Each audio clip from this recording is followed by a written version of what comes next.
மருத்துவ படிப்புகளுக்கான கலந்தாய்வு துவங்கியது. சிறப்பு பிரிவில் 34 இடங்களுக்கு 360 பேர் போட்டி. பாபு ஜெகஜீவன் ராம் நினைவு தினம், அரசு சார்பில் சிலைக்கு மலரஞ்சலி.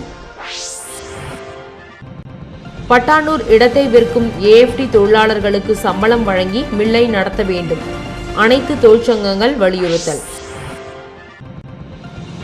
ஆளுங்கட்சிக்கு ஆதரவாக புதிய தலைவர் செயல்படுகிறார், பாஜக மேலிட தலைவரிடம் புகார். இனி விரிவான செய்திகள். மருத்துவ படிப்பிற்கான கலந்தாய்வு இன்று தொடங்கியது. இதில் சிறப்பு பிரிவினருக்கான 34 இடங்களுக்கு 360 பேர் அழைக்கப்பட்டனர். புதுச்சேரி காமராஜர் கல்வி உதவி திட்டத்தின் கீழ் மருத்துவம் மற்றும் பொறியியல் போன்ற உயர் படிப்புகளுக்கு கல்வி உதவித்தொகை புதுச்சேரி அரசு வழங்கி வருகிறது. அதற்காக அரசால் நடத்தப்படும் சென்டாக் எனப்படும் கலந்தாய்வு சென்டாக் அலுவலக வளாகத்தில் இன்று தொடங்கியது. இதில் சிறப்பு பிரிவினருக்கான மருத்துவ கலந்தாய்வு நடைபெற்றது. சிறப்பு பிரிவினர்களான சுதந்திர போராட்ட வீரர், விளையாட்டு வீரர்கள், உடல் ஊனமுற்றோர் பிரிவு மற்றும் முன்னாள் இராணுவ வீரர்கள் ஆகியோருக்கு கலந்தாய்வு நடைபெற்றது. புதுச்சேரியில் உள்ள 7 தனியார் மருத்துவக் கல்லூரி மற்றும் ஒரு அரசு மருத்துவக் கல்லூரியில் உள்ள 391 இடங்களில் 34 இடங்கள் சிறப்பு பிரிவினருக்கு ஒதுக்கப்பட்டுள்ளது. இந்த 34 இடங்களுக்கு 360 பேருக்கு சென்டாக் நிர்வாகம் அழைப்பு விடுத்திருந்தது. இதில் கலந்து கொண்ட கஜேந்திரன் என்ற மாணவன் +2 தேர்வில் 1137 மதிப்பெண் பெற்று கட் ஆஃப் மதிப்பெண் 189.3 எடுத்தார். முதலிடத்தை பிடித்த இவர் பிம்ஸ் மருத்துவக் கல்லூரியை தேர்ந்தெடுத்தார். அடுத்து வந்த சீனிவாசன் என்ற மாணவன் +2 தேர்வில் 1085 மதிப்பெண் பெற்று 184.66 கட் ஆஃப் மதிப்பெண் பெற்று 2ஆம் இடத்தை பிடித்த இவர் அரசு மருத்துவக் கல்லூரியை தேர்ந்தெடுத்தார்.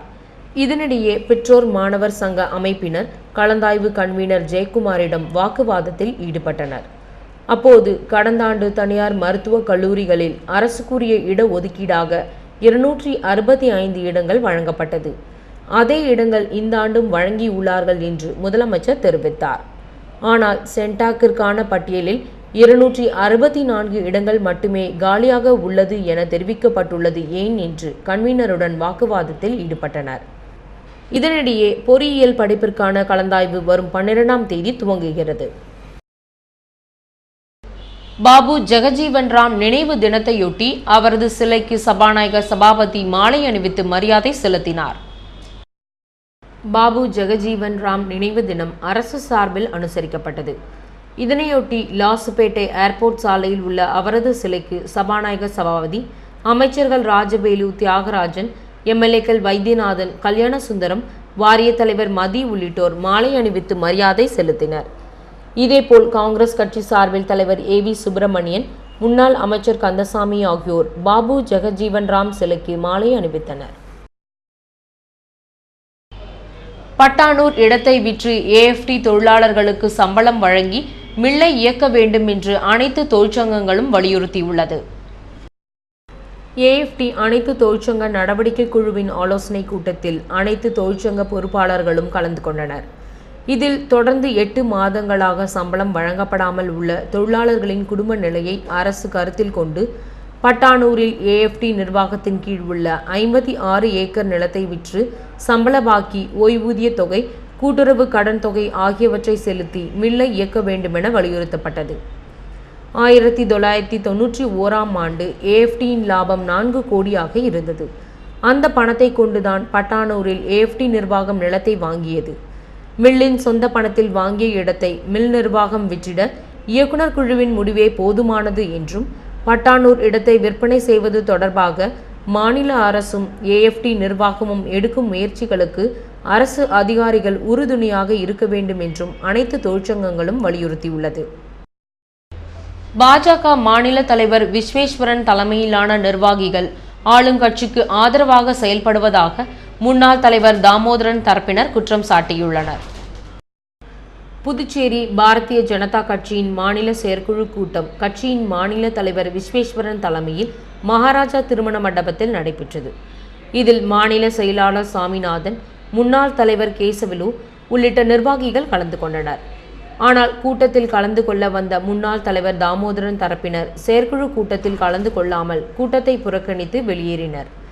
பாஜக மாநில நிர்வாகி அன்புச்செல்வன் சிறப்பு அழைப்பாளராக கலந்து கொண்ட தேசிய செயற்குழு உறுப்பினர் லக்ஷ்மணனிடம் புகார் மனு ஒன்றை அளித்தார். அம்மனுவில் தாமோதரன் தலைவராக இருந்த 3 ஆண்டுகள் விஸ்வேஸ்வரன் கட்சிக்கு எவ்வித ஒத்துழைப்பும் தரவில்லை என்றும், அதுபோல் பொதுச் செயலாளரான சாமிநாதன் 2011ஆம் ஆண்டு நடைபெற்ற சட்டமன்ற தேர்தலில் காங்கிரஸ் வேட்பாளர் சிவக்கொழுந்திடம் பெருந்தொகையை கையூட்டாக பெற்றுக்கொண்டு பாஜகவை தோற்கடித்தார் என குறிப்பிடப்பட்டிருந்தது. மேலும் அவர்கள் மீது கட்சி ரீதியாக நடவடிக்கை எடுக்க வேண்டும் எனவும் அவர்கள் வலியுறுத்தினர். மனுவை பெற்றுக்கொண்ட தேசிய செயற்குழு உறுப்பினர் நடவடிக்கை எடுப்பதாக உறுதியளித்தார். பின்னர் செய்தியாளர்களிடம் பேசிய லக்ஷ்மணன், மத்தியில் பாஜக ஆட்சி அமைந்தவுடன் புதுச்சேரிக்கு தேவையான அதிகாரம் மற்றும் நிதியினை வழங்குவோம் என்று உறுதியளித்தார். When we come to power, Pondicherry will be given a due importance, a due share, a special attention, because Pondicherry being a very small state, it is having a dearth of funds. Definitely central government will assist maximum possible. Not only Pondicherry, there are many such states like Goa, Pondicherry, small states. Definitely BJP, NDA government will have eye on it.